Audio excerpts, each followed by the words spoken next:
Henri Michaud, dans son ouvrage Équateur, remarque: les insectes civilisés ne comprennent pas pourquoi les hommes ne sécrètent pas leurs propres pantalons. Une façon élégante de dire que l'espèce humaine est inadaptée. Cette inadaptation s'appelle culture.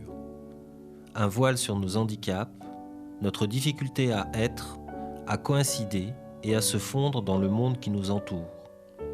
L'homme ne vit pas dans un biotope, mais arpente des territoires.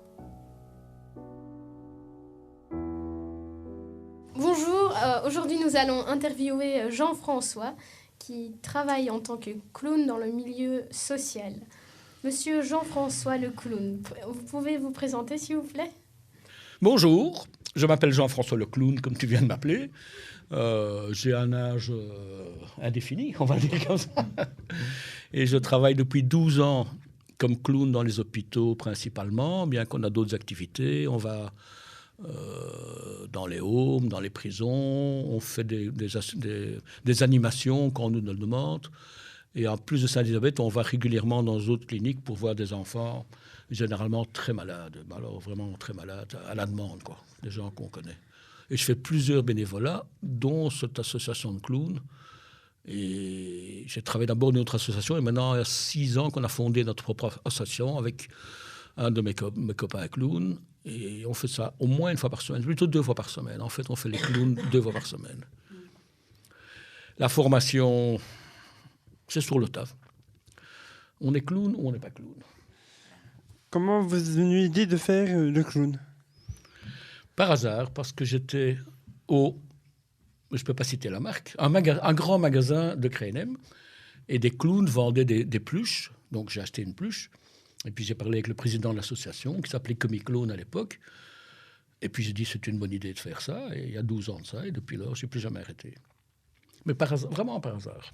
Mais d'un autre côté, depuis que je suis tout petit, je suis un clown, évidemment, quand même. Parce qu'on ne devient pas clown, on est clown. Si on n'est pas clown au départ, on peut pas.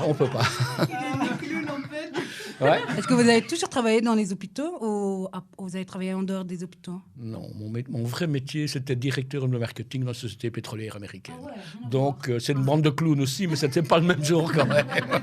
Ah, pas du tout le même genre. Mon métier, c'était ça. Et c'est quand j'ai arrêté de travailler. À un moment, j'ai pris une décision très importante dans ma vie. J'ai dit, riche, c'est bien. Très riche, ça n'a aucun sens. Et j'ai arrêté de travailler. Mm-hmm. Et je vis de quoi ? J'ai 2-3 petites poules dans mon jardin. Moi, j'ai tous les jours. un œuf par jour, de l'eau de ma source. Bonne chance le cholestérol. Hein. Ah, ça, c'est pas faux. Allez, bon pas. Des petites salades.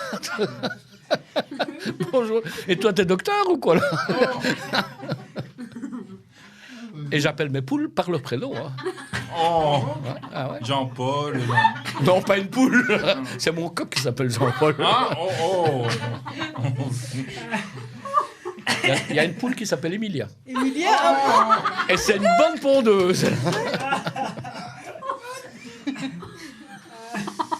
Mais ce que je pense, la question qui était plus ciblée, c'est depuis que vous faites ce métier de clown, vous avez toujours travaillé dans les hôpitaux ou vous faites le clown ailleurs ? Non, on fait toutes les semaines, on va à Sainte-Élisabeth à Uccle, en pédiatrie.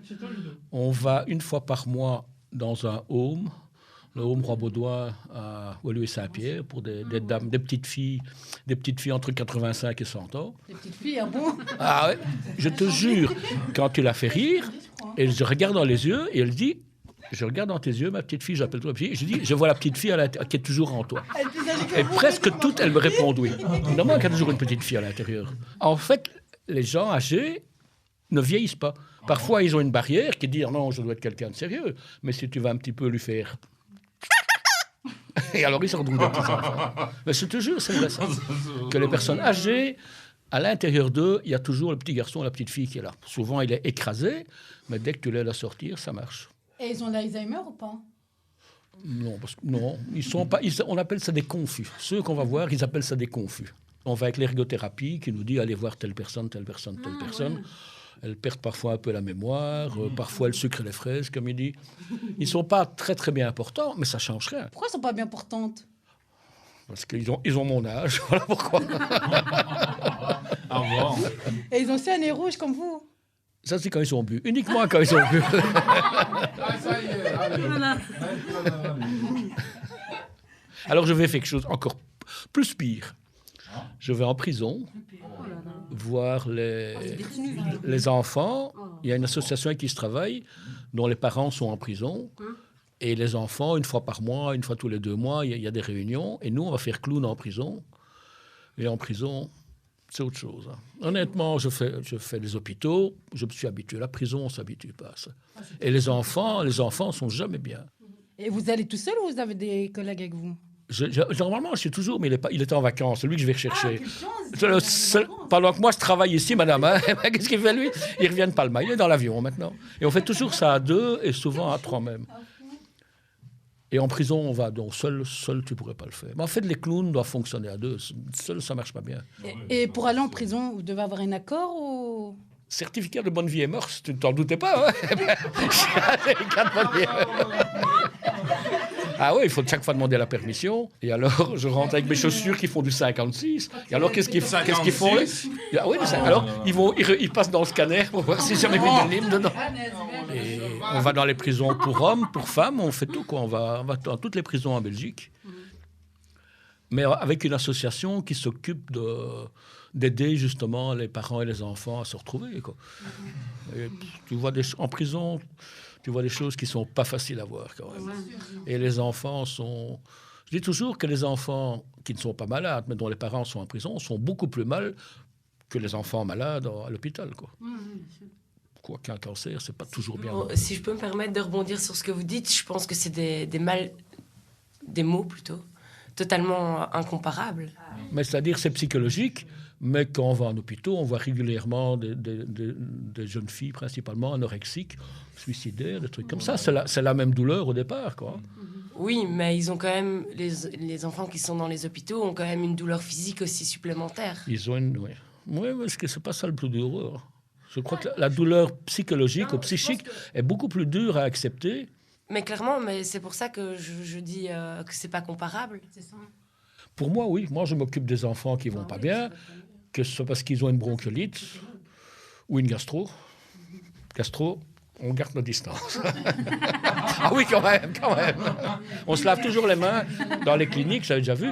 Il y a toujours un truc de savon. Et chaque fois, on se lave les mains à chaque fois pour pas filer la gastro à celui qui a une bronchiolite quand même. Et quoi, vous travaillez plus avec des ados que des enfants? Non. Dans les cliniques, c'est des bébés à partir de... On a été voir une maman qui avait un bébé prématuré. Et le bébé avait 1 semaine. Et la maman était désespérée parce qu'elle n'avait pas de poussée de lait. Et son bébé, on le nourrissait avec du lait artificiel, mais il ne grossissait pas. Et on a fait rire la maman. On fait toujours des photos, nous. Et j'envoie les photos, donc je les mets à la maman, et elle m'a répondu, grâce à vous, j'ai eu une poussée de lait, et mon bébé a pris 40 grammes. Yes! Les clowns qui donnent des poussées de lait aux mamans. Mais on fait beaucoup... En fait, la moitié de notre travail, c'est de parler aux mamans, ou les papas, ou les mamies qui sont stressés, quoi. Hier jeudi, j'étais à la clinique à Saint-Élisabeth, et il y avait un petit garçon qui avait 2 ans, qui était complètement sourd. Il n'entendait rien du tout. Et hier, ils font des merveilles maintenant, ils lui mettaient un implant dans l'oreille. Et la maman me racontait qu'elle ne savait pas que son enfant était sourd. Au départ... Qui lui a dit alors? Mais au bout de 6 mois, 9 mois, elle s'est rendu compte qu'il y a quelque chose qui n'allait pas. Et puis à 9 mois, un gosse commence à parler, lui, il ne parlait pas. Et la pédiatre disait, vous inquiétez pas, ça va venir. Et puis ils ont été voir un spécialiste de l'oreille qui a dit, non, cet enfant est sourd. Et il était opéré hier. Et la maman était stressée de chez stressée. Et le fait qu'on lui parle et qu'on fait les clowns et... ça en même temps, on ouvre quelque chose, quoi. Au lieu d'être stressé, le gosse n'était pas encore sorti à ce moment, elle était en attente de truc, mais c'est très souvent que les mamans sont toujours stressées. Mais alors, le fait que nous, on rentre dans un hôpital, logiquement, il n'y a pas de clowns dans les hôpitaux, ça les aide vraiment à se distraire et à oublier leur angoisse, ne fût-ce qu'un quart d'heure, 20 minutes. Et ça ouvre des portes, quoi. À l'hôpital, tout le monde est stressé, hein. Vous avez été une fois à l'hôpital dans votre vie, quand vous étiez petit. Oui, bien sûr. Et c'est pas rigolo, hein? Non. Vraiment que c'est pas rigolo. Et on apporte des jouets. Chaque fois, on donne un jouet. On gonfle des ballons, comme vous avez fait. On joue avec eux. Et les gosses oublient qu'ils ont mal. Très, très souvent, on rentre avec un enfant qui dit « Ah, j'ai trop mal ». Et quand on sort, il a mal au ventre parce qu'il a trop rigolé. Et ça, c'est une bonne maladie. Excusez-moi, vous leur donnez des conseils pour s'y prendre avec leurs enfants? Aux parents? Non, c'est pas notre rôle. Non. Un des principes qu'on a, c'est qu'on ne parle jamais de nous. On apprend ça quand on fait une formation à l'écoute. Il faut toujours être à l'écoute des gens. Et il ne faut jamais parler de ça. Il faut écouter les gens, mais pas donner de conseils. Il y a des médecins et des psychologues. Pour ça, moi, je ne suis pas psychologue, je suis clown. Donne jamais, presque jamais de conseils. Parfois, on dit ne vous en faites pas. Ça, on dit. Mais à part ça, non, on donne jamais de conseils. Enfin, moi, quand je vois votre métier, c'est rendre les gens heureux, c'est bien. Ben, évidemment que c'est bien. Voir si c'est possible ou pas. Faire rire tout le monde aime faire rire les autres. Hein. Vous êtes tous comme ça, quoi, c'est gai de faire rire. Mais quand tu vois que des gens ne sont pas bien, le plaisir que nous, on en retire, c'est énorme, en fait. Chaque fois ça fait 12 ans que je fais ça. Chaque fois que je sors de la clinique, je sors sur un petit nuage, j'ai fait au moins 1 ou 2 fois. Ça ne marche pas avec tous les gosses. Ça. Par contre, je déteste les iPads. Maintenant, tous ces gosses, ils sont sur leurs iPads, ils ne te regardent même pas à ce moment-là. Alors, qu'est-ce que tu fais? Tu changes de chambre. Attendez, j'ai une question. Est-ce que les malvoyants peuvent faire ce métier? Oui. Tu veux venir avec moi un jour à Sainte-Élisabeth? Moi, il n'y a pas de problème. Moi, je veux bien. Non, mais tu peux venir. En fait, C'est vrai? on est 2, 3 clowns de base, mais régulièrement, des gens qu'on rencontre disent, si vous venez venir avec nous, venez avec nous. Mais je ne dis pas que tu viendrais toutes les semaines, parce que vous avez notre équipe. Non. Mais si tu veux venir une qu'une semaine... fois pour voir comment ça se passe. Comment vous y prenez? Non, tu peux venir. C'est Moi, je veux génial. bien. Vous travaillez avec des personnes handicapées? On travaille aussi avec des enfants trisomiques. On travaille avec Justine Hénin, vous savez, la championne de tennis. Non, mais elle a une association. Oui, elle a une association qui s'appelle Justine for Kids. Et ça fait 20 ans qu'elle fait ça, qui s'occupe des enfants qui ont le cancer, des enfants qui ont des problèmes cardiaques. Et 2-3 fois par an, elle organise des trucs à Limlet. Tu connais, je ne sais pas si tu sais, elle a son club de tennis à Limlet. Et là, elle organise des trucs. Et moi, je joue régulièrement au tennis avec Justine Hénin. Elle a ses chaussures de tennis, moi j'ai mes chaussures de clown. Eh bien, je la bats. Je ne vais pas lui dire parce qu'elle est vexée à ce moment-là. Combien d'années vous avez fait d'études pour devenir clown? On ne fait pas d'études pour faire clown. Formation plutôt. Mais en formation, oui. quand je suis rentré dans la SBL qui s'appelait Comic Clown, à l'époque, j'ai fait une journée de formation à Gré-d'Oisseau, il y a une école de clown. Moi, j'ai formé pendant 10 ans tous les clowns de l'association Comic Clown. Et ils passaient 4 semaines avec moi, donc 4 fois une demi-journée. En une demi-heure, tu vois si un clown sait faire ça ou pas. Il faut avoir un genre de don. Quoi. Il faut avoir le don, Ouais. il faut aimer les enfants. Il ne faut pas avoir peur de la maladie. Il y a des gens qui disent « Ah, mais je ne rentre pas parce qu'il a une gastro, ou il a une pneumonie, ou il a une bronchiolite. » Alors, on ne va pas avec un clown les enfants malades, parce que par définition, ils sont malades. Quoi. Il y a des gens qui n'osent pas rentrer. Quoi. Il y a des gens qui détestent rentrer en clinique. C'est comme ça. Ils ont peur. Peur de rentrer en clinique ou peur de la maladie, ce qui est un peu normal. Moi-même, je ne vais pas très bien. Mais je me soigne. Regarde, je tousse. Ah, tu as vu, je suis enroué. Quand vous avez débuté votre carrière de clown, comment ça a été au niveau psychologique pour vous? Parce qu'arriver sans expérience dans des hôpitaux avec des enfants malades, c'est quand même difficile. Enfin, faut être quand même c'est fort. difficile, mais le truc, c'est de ne pas voir la maladie de l'enfant, sinon tu deviens fou. Quoi. Ah, ça, c'est sûr. Certains ont vraiment des cancers, oui. et tu sais qu'ils vont mourir dans le moins de mois. Quoi. Je ne vois pas la maladie qu'ils ont, je vois le plaisir qu'ils ont, parce que moi, je le fais rire. Et même, je dis, c'est une demi-heure de rire, c'est ça que moi, je leur donne. Le clown dit « Je ne vois pas ». Il ne dit pas « Je ne vois pas la souffrance, je ne vois pas la misère, je ne vois pas le désespoir ». Il dit « Je ne vois pas ». C'est-à-dire « Je ne tiens pas compte, je ne fais pas le compte, arithmétique macabre, dettes et débits, conception gestionnaire de l'humanité ». Par contre, le clown dit « J'écoute, je prends soin, je me tourne vers, je me pose, je pose mes yeux sur ». Prendre soin, c'est refuser les assignations, refuser les étiquettes. C'est paradoxalement refuser de voir pour mieux regarder, pour partager et accepter la surprise. Arthur Koestler il dit qu'il y a 3 chemins pour faire des découvertes, 3 postures qui avancent en parallèle, le sage, le savant et le bouffon. Le rire est une des voies qui permettent de s'approprier le monde et de lui donner un sens. Maintenant, je ne suis pas médecin, je n'essaye pas de donner des conseils aux parents, ce n'est pas mon rôle à moi, quoi. Mon rôle à moi, c'est de les faire rire, ne fût-ce qu'une demi-heure, et quand tu es toute la journée en clinique, et de faire rire les papas et les mamans aussi, hein, qui sont stressés, qui sont enfermés dans la chambre. Et mon rôle à moi, c'est de les faire rire une demi-heure, chacun. Et on change de chambre en chambre. Et je me limite à ça. Parfois, on a rencontré des enfants qui étaient vraiment pas bien, qui étaient suicidaires, anorexiques, des trucs comme ça. Et 2-3 fois, on les a vus hors de la clinique. Donc, on les a suivis pour les aider. Et on s'est rendu compte que c'est pas mon métier. Moi, je ne suis pas psychologue de formation.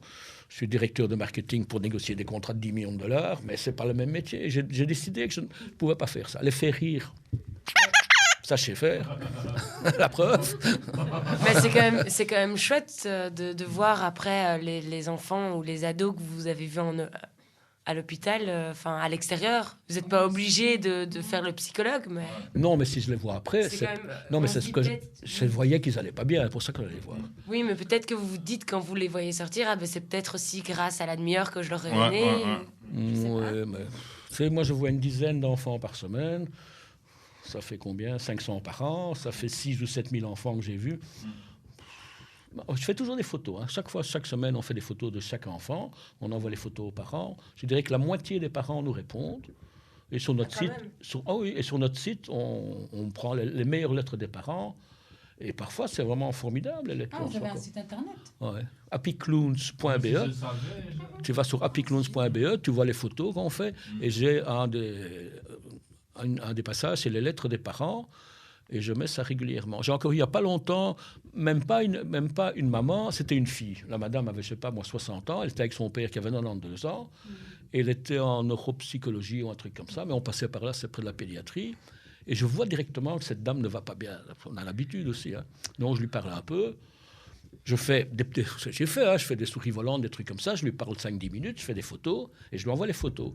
Et elle me répond en disant « Vous m'avez fait un bien fou. J'étais vraiment découragé, neurasthénique presque. Et vous avez éclairci ma vie. » Alors je lui ai envoyé un mail en disant « Si tu veux, on peut aller boire un verre ensemble. » Expliquer que son papa, qui avait 91 ans, qu'elle devait s'occuper toutes les semaines, qu'elle avait des soucis dans son couple.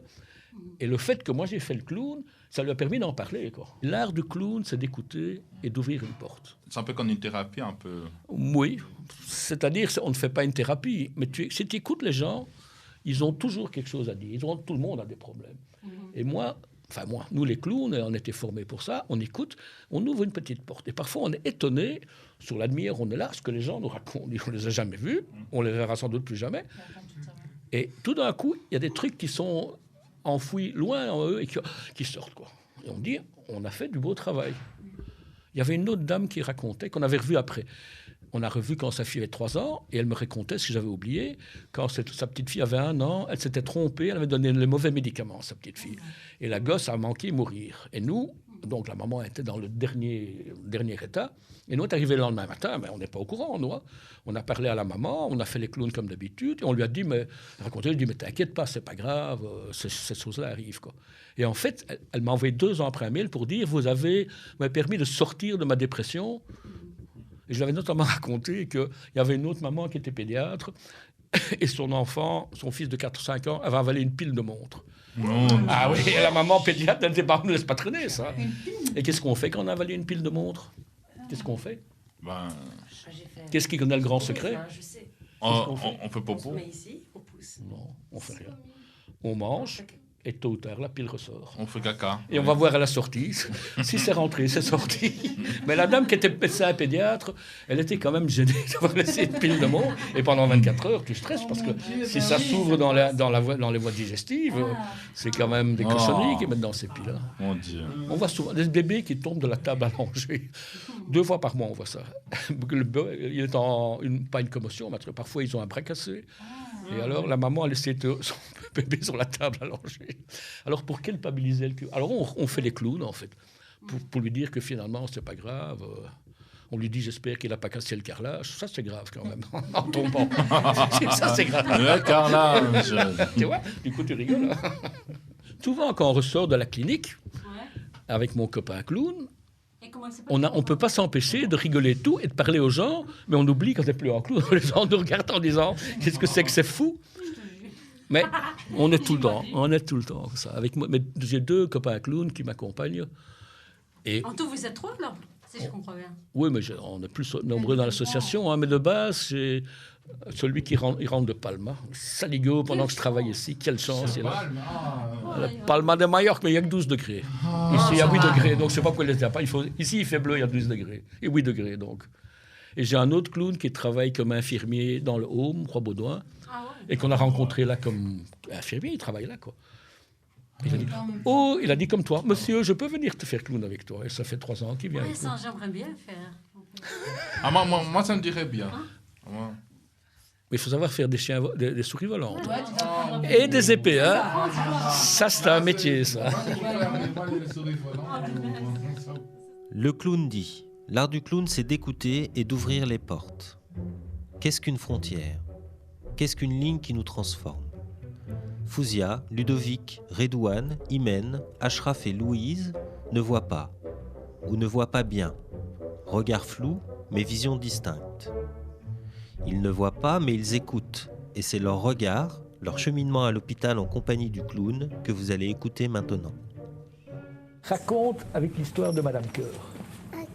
Qu'est-ce qui s'était passé avec Madame Cœur?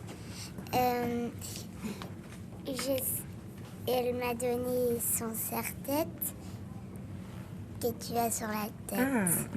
Et c'était les mêmes que ça? Et c'était les mêmes. Juste le Deux même. jolis petits cœurs. Et c'est joli, Elle hein. était toute petite, et maintenant elle est toute grande, et elle a toujours les petits cœurs. Et elle se souvient toujours de Madame Cœur. Oui, dans le corridor, elle me dit, est-ce que Madame Cœur est là? Je dis, Madame Cœur, ça fait 2-3 ans maintenant qu'elle est retournée en France. C'est cœur de pique? Non. C'est Madame Cœur tout court. Ça, c'est pas radiophonique. Hein. C'est pas radiophonique du tout même. Ça, c'est radiophonique, ça.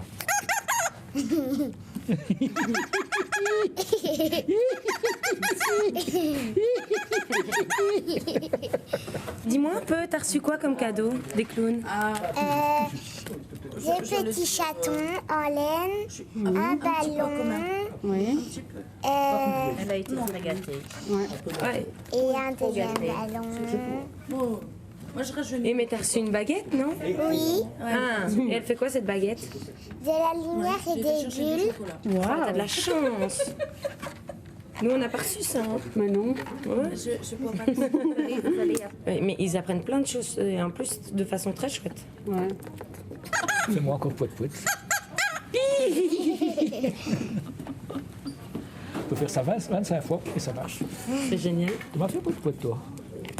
Moi, j'ai fait poète chez votre collègue. Que ça marche. Moi, elle m'a toujours donné des petits cadeaux. Ah, des petits cadeaux, c'est bien. Et tu sais ce qu'elle fait avec ta dent, la petite souris? Non. Elle va chez les éléphants pour leur défense, pour remettre tes dents dans les défenses des éléphants. Ah bah alors. Ben, c'est d'ivoire aussi. Hein. Ah ouais. Donc un éléphant, il a un peu mal à sa défense. C'est une dent, hein. Une seule. C'est une grande dent, hein. Tu te rends compte si on avait des dents comme ça? Oui, une défense d'éléphant, c'est une Mais dent. nous, on n'en a pas une géante, une Non, dent. on en a 32, nous. Pas toi. Tu auras bientôt 32. Oui, bientôt. Et le monsieur ici, Comment il fait les il en a défenses? moins.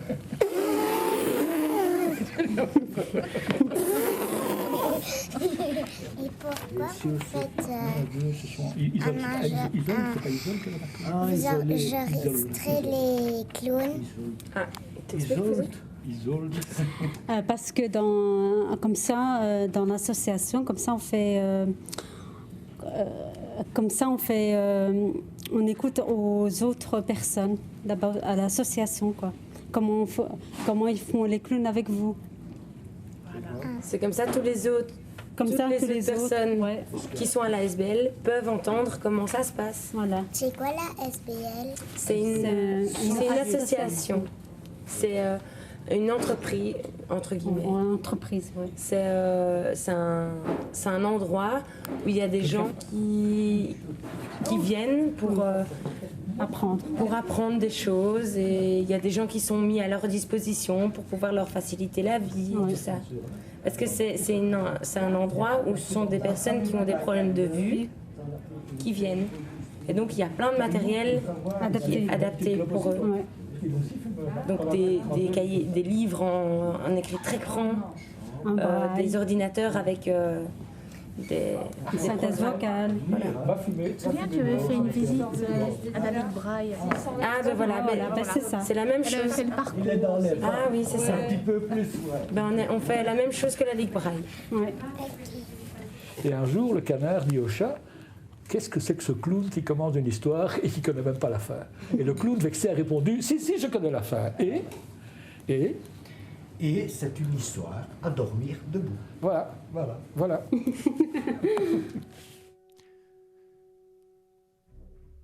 Qui a dit « La vérité sort de la bouche des enfants » George Steiner dit « Nous sommes un animal dont le souffle de vie est celui des rêves parlés, peints, sculptés et chantés.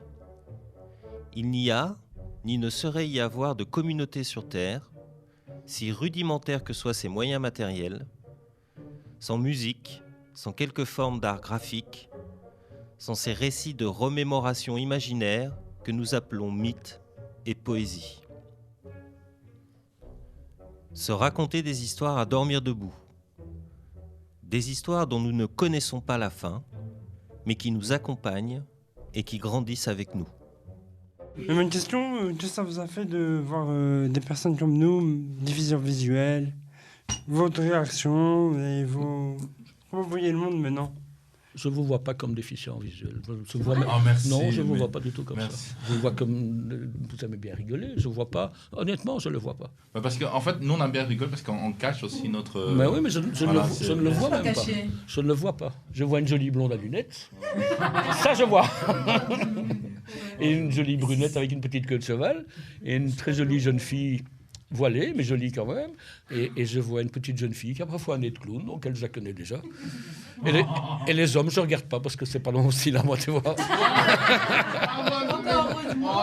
Ah bah oui. Non, mais pour répondre à ta question, je ne vois pas que tu es malvoyant. Quoi. Ouais, mais C'est sûrement ça se voit normal pas. pour moi, je ne m'en rends même pas compte. Non, mais il veut dire Ça dans veut dire en n'importe... général. Peu importe qui c'est, il ne fait pas de différence. Je ne vois pas. Je ne vois pas l'handicap pour autant. Oui, c'est un handicap, je suppose. Mais je vois souvent des gens handicapés. Quand tu vois des enfants trisomiques, je vois un gosse. Moi j'adore les trisomiques. C'est vraiment des gosses très sympas, très gentils. Faire les clowns avec eux. Seul problème, c'est seul problème avec 40 trisomiques, parce que quand je vais en clinique, ils ont tous un Baxter, donc ils ne savent pas courir. Les trisomiques, ils n'ont pas de Baxter, et tu en as 40 sur le dos. Les trisomiques, c'est des gosses. Mais sinon, moi j'adore faire des animations trisomiques. C'est vraiment des gosses charmants, mignons comme tout, très gentils. En fait, ils n'ont pas de barrière. Alors que la plupart des gens ont une barrière, hein. Même petit, les choses, ça ne se fait pas. Un trisomique, il n'a pas de barrière. Et comme moi, comme clown, je n'ai pas de barrière non plus, ben... ça tombe bien. Oui, ça tombe bien. Quoi. La seule chose qui me dérange, moi, c'est les gens suicidaires, les anorexiques, ces trucs-là. Je ne sais pas quoi faire pour eux. Et généralement, quand tu vois la maman, tu comprends pourquoi. Et la maman, généralement, est à la clinique aussi. Hein. Et quand tu vois, généralement, c'est des filles, principalement, il y a des garçons, mais c'est surtout des filles, 13-14 ans. Des adolescents. Et qui sont des jeunes adolescents. Et la maman, elle est crabouille. Je me souviens, une des mamans, bien pomponnée, bien maquillée, BCBG, de Hucle, je suppose. Non, c'est vrai, quoi. Et alors, sa petite fille, toute maigrichonne dans son coin, on va s'occuper de la fille, quoi. Et la maman prenait toute la place. Et à un moment donné, la maman, je crois que la psy de service, il y avait un psychologue dans le service, la psy est venue la chercher. Ah ouais. Et la petite fille, hop, elle s'est épanouie. Maman n'était plus là. Ah, et elle du coup, prenait trop la place, elle écrasait, elle ne s'en rendait pas compte, visiblement. Ah, et elle écrasait sa fille, quoi. elle écrasait sa fille, et la fille n'avait pas de place pour grandir à 13-14 ans, c'est pas facile tous les jours non plus, quoi. Et la maman, elle était trop belle, trop bien maquillée, trop bien habillée, ma BM, mon fric, mon pognon. Et cette petite fille, et on en a vu une autre aussi qui est restée 5 ou 6 semaines, ce qui est rare, généralement on ne les voit pas. Et même chose, on voyait la maman, le problème était là, moi on savait bien, on parlait avec la psy, il dit ouais, le problème c'est la maman, mais que tu peux foutre, quoi. On a vu aussi une petite fille de 2 ans accro à la cocaïne. Sa maman était droguée. Mon Dieu. Et donc, il y avait de la coke qui traînait partout. 2 ans. Et alors, du coup, la petite fille, c'était du sucre, hein, elle avait pris de la coke, elle était cocaïnomane. Donc, elle a passé 6 semaines. Et là, je faisais qu'une clownette à l'époque, qui était ma partenaire clownette. Et elle avait mal au cœur. Et alors la petite fille avait dit « Oh, tu voudrais pas être ma maman à la place de ma maman Et l'autre a craqué, et en fait, elle a arrêté à ce moment-là. C'était trop d'émotions, quoi. Vous avez tout le temps les mêmes partenaires? Non, ça fait maintenant 8 ans que j'ai le même partenaire, mais j'ai une première partenaire de 2 ans. Chez Comic Clown, c'était toujours un homme et une femme, ce qui était bien parce que ça amène une présence féminine. Quand on rentre dans une chambre avec un bébé qui n'est pas à son aise, la présence féminine fait que le gosse, il va directement vers la dame, quoi. Et maintenant, j'ai une photographe qui nous accompagne, qui a la 50aine, et qui est la figure de la grand-mère, quoi. Et quand on a un souci, on ouvre la porte, et on voit que c'est un petit qui a un peu peur. C'est elle qui rentre d'abord. Elle est habillée en Mary Poppins, elle, et elle fait les photos. C'est chouette. Et une fois qu'elle est rentrée, et après nous on rentre et on se fait virer. Allez, une fois sur 100, on se fait virer. Enfin, c'est viré. Le gosse a tellement. Il y a des gosses qui ont vraiment peur. On se maquille pas. Ouais. Avant, je me maquillais, mais ça fait beaucoup plus. Donc maintenant, j'ai simplement mon nez, mon beau chapeau. Mais on se maquille plus. Et puis maquiller, c'est du boulot. Après, ça fait des crasses partout. Il faut se démaquiller. Mais ça fait les gosses n'aiment pas trop ça. Les petits qui ont entre 6 mois et 3-4 ans. Ça, c'est bien. Donc, on ne se maquille pas. Mais avoir une présence féminine, c'est vraiment un avantage. Ça, c'est vrai, hein, ça. Pour que les enfants... Donc, vous, les gars, vous êtes virés. Hein. Ah, déjà désolé. Bon. Et mon copain clown, qui a une barbe assez fournie, lui. Oui, enfin, il se rase, mais s'il ne se rase pas un jour, il a déjà de la barbe, quoi. Et alors, un jour, il s'était pas rasé le jour d'avant, et on rentre dans la chambre, et le gosse se met à hurler. Je dis, va te raser. Oh punaise, il a fait peur. Oui, depuis lors, il se rase de près. Alors, ça va. Non, mais il faut faire attention avec les petits-enfants. Bon, d'abord, ils se méfient, est-ce qu'on est des docteurs, est-ce qu'on vient faire des piqûres? Bah ouais, ils n'aiment pas trop ça non plus, quoi. D'accord, merci beaucoup pour cette séance de questions-réponses. Oui, merci à vous, monsieur. Merci, on peut l'applaudir.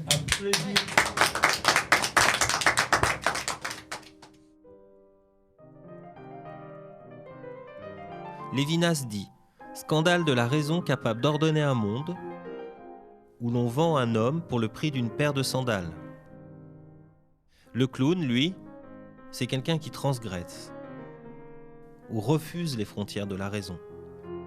Pourquoi se faire une raison? Pourquoi accepter que les choses soient écrites à l'avance?